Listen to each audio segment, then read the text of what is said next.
You're reviewing the Smiley Face Killer case files. Detectives noticed young men drowned in rivers across multiple states.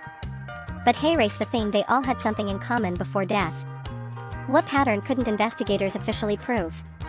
Options: they visited the same bars on the same nights, they all wore identical clothing, they were all reported missing by the same person, they had matching tattoos on their wrists.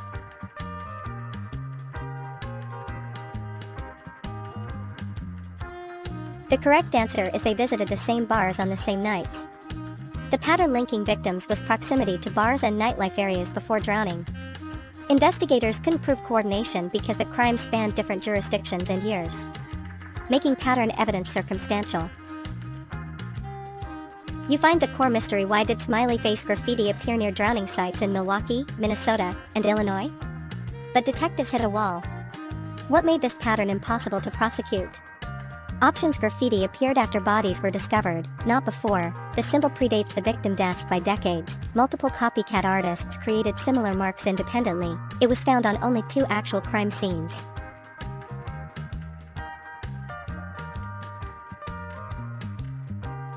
The correct answer is multiple copycat artists created similar marks independently. Once media coverage exploded, copycat taggers flooded cities with smiley faces. Investigators couldn't distinguish genuine crime markers from imitation art, destroying evidentiary reliability. You're analyzing toxicology reports.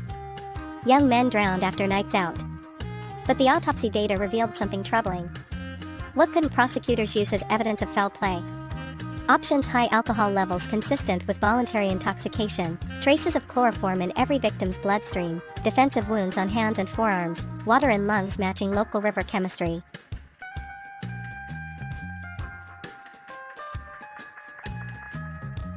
The correct answer is high alcohol levels consistent with voluntary intoxication.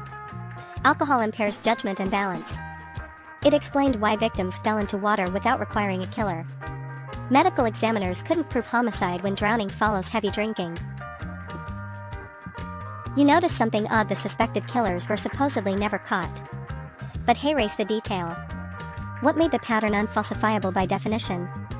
Options: no DNA evidence connected any suspect to any body. If someone wasn't arrested, they couldn't disprove being involved. Witnesses were too intoxicated to identify attackers. Crime scenes were contaminated by rescue divers.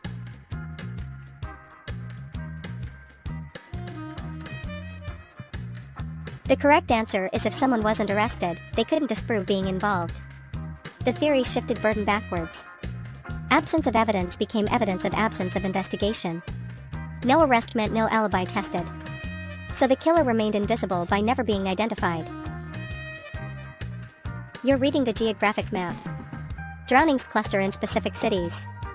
But when you examine time gaps between incidents, something unravels. What exposed the pattern as potentially random?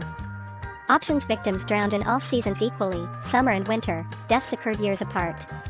Inconsistent with organized serial killing, bodies were discovered in different states simultaneously. The killer allegedly worked full-time jobs during murder dates.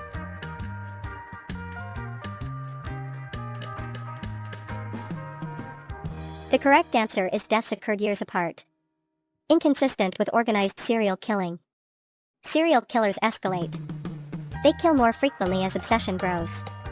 These deaths scattered across years with no acceleration pattern, suggesting accident or coincidence rather than compulsion. You examine the victim selection. All young men. All in bar districts. All who drank heavily. But wait. What made this profile statistically impossible to prove as deliberate targeting?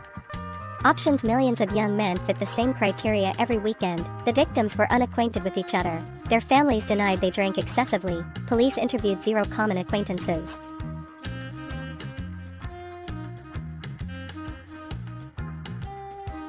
The correct answer is millions of young men fit the same criteria every weekend. Selection bias. Thousands of intoxicated young men visit bars nightly.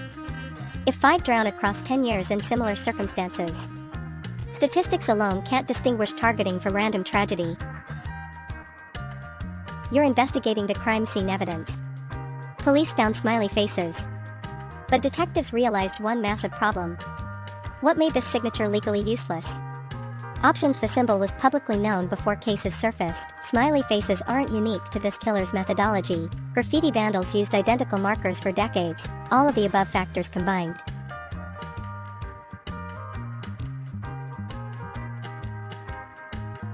The correct answer is all of the above factors combined.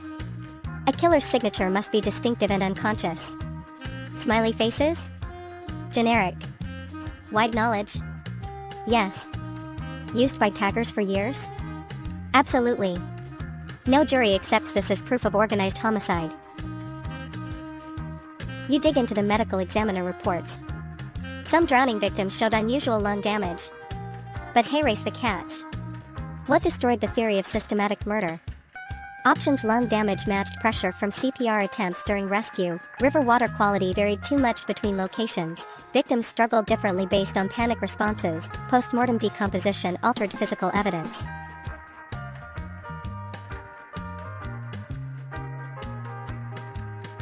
The correct answer is lung damage matched pressure from CPR attempts during rescue. Rescue teams applied aggressive CPR to every body found in water. This caused fractures and lung trauma. Investigators couldn't distinguish defensive trauma from rescue procedures, making homicide impossible to prove. You're reading case closure statements. Police investigated, but found zero witnesses to any assault.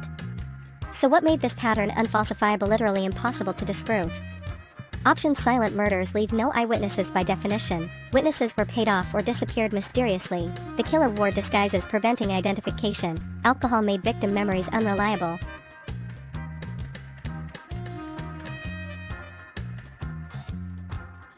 The correct answer is silent murders leave no eyewitnesses by definition. If the theory requires crimes with no witnesses and no physical evidence, it becomes unfalsifiable by logic. Any unsolved drowning fits. No evidence contradicts it. That's not investigation. That's circular reasoning. You close the file. The pattern spread online: organized killers, graffiti markers, smiley faces. But you notice something critical. What made this theory survive despite zero convictions? Options: FBI officially endorsed the smiley face killer theory publicly. Internet communities proved crimes through collective analysis. Absence of proof was reframed as proof of cover-up. New bodies kept emerging yearly, confirming the pattern.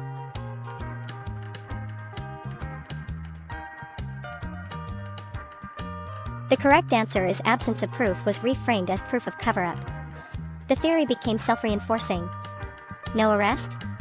Proof of cover-up. No evidence? Hidden by authorities. Any drowning became suspect.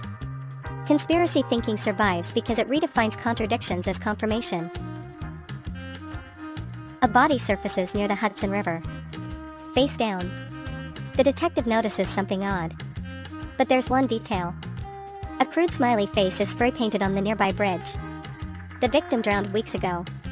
What makes investigators skeptical this fits the pattern? Options: the smiley was painted after the body decomposed. No evidence links the victim to alcohol or depression. The bridge location doesn't match historical dump sites. The paint color differs from known cases.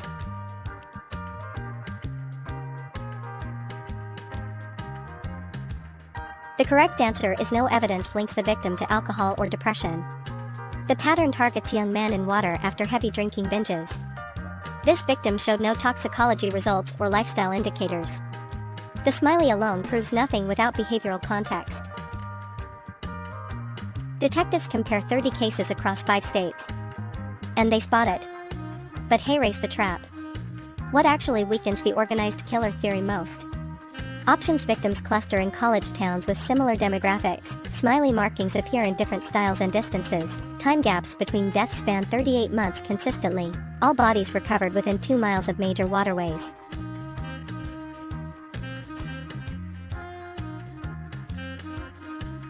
The correct answer is smiley markings appear in different styles and distances. A serial operator would develop signature consistency. Sloppy, varying graffiti across regions suggests copycat behavior or coincidence, not controlled methodology. A retired cop insists. The smileys prove connection. But wait. You pull the crime scene photos. What kills his theory instantly? Options: half the smileys were documented after media coverage. 4 victims had no bridge or overpass near recovery sites. Witness sketches described different suspect builds entirely. Local vandals admitted drawing 3 of the marks.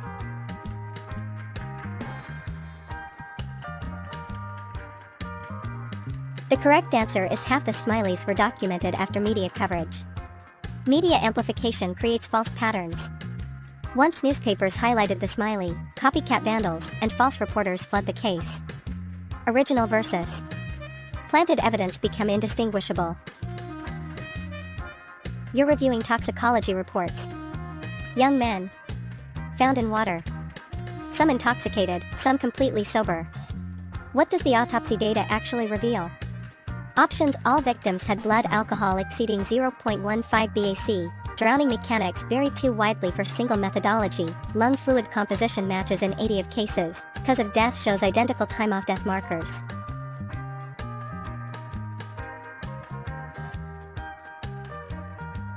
The correct answer is drowning mechanics vary too widely for single methodology. Genuine serial killers employ consistent methods. These deaths show accidental drowning, suicide, and foul play mixed together. No unified killer signature emerges from the evidence. The FBI analyst states we've mapped 40 incidents. The geographic spread is too wide. But listen carefully. What actually contradicts this claim? Options: most cases cluster within one interstate corridor. Victim ages span teenagers to men in their 60s. Police departments reported cases independently for years. 3 cases occurred in towns with zero smiley art.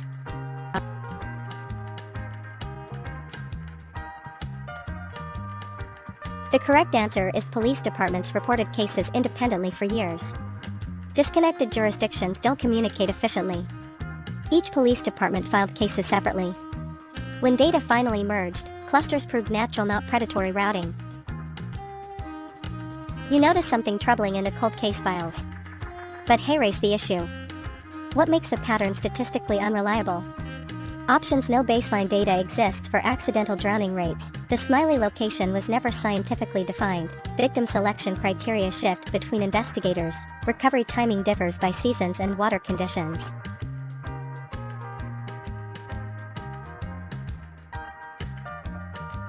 The correct answer is no baseline data exists for accidental drowning rates. Without knowing normal drowning frequencies in these regions, you can't prove an excess. If 40 deaths match the pattern, but 500 similar deaths go unconnected, there's no pattern. A retired detective calls you. I've cracked it. The killer draws smileys to mark territory. You ask one question that ends his theory. What is it? Options: why would a killer advertise on public property? Why do some smiley sites have multiple victims, others none? Why does the killer never claim responsibility? Why target only college-age males specifically?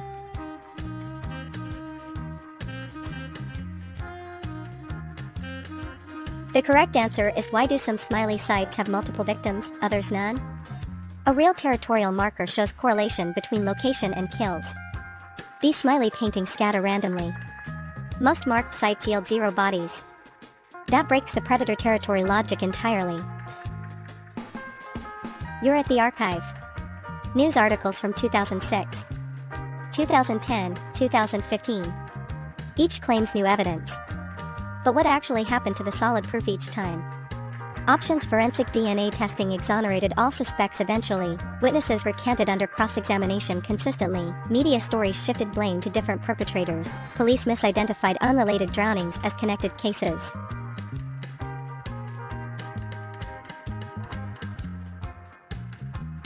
The correct answer is: police misidentified unrelated drownings as connected cases.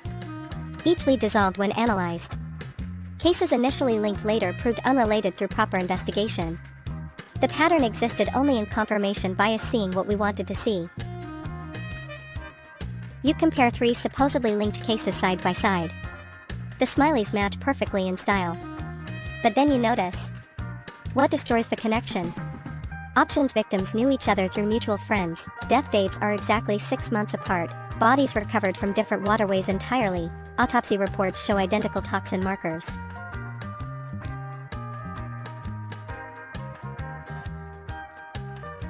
The correct answer is: bodies recovered from different waterways entirely. Geographic disconnection matters. A killer moving corpses across regions leaves logistical fingerprints. Random waterways suggest coincidence, not methodology. The documentary releases. Millions watch. Suddenly 15 new smiley cases surface nationwide. You realize something crucial. What does this reveal? Options: the original killer expanded his operation dramatically. Public perception shapes what gets labeled as evidence. All these cases were previously hidden by police. A copycat network formed immediately after broadcast.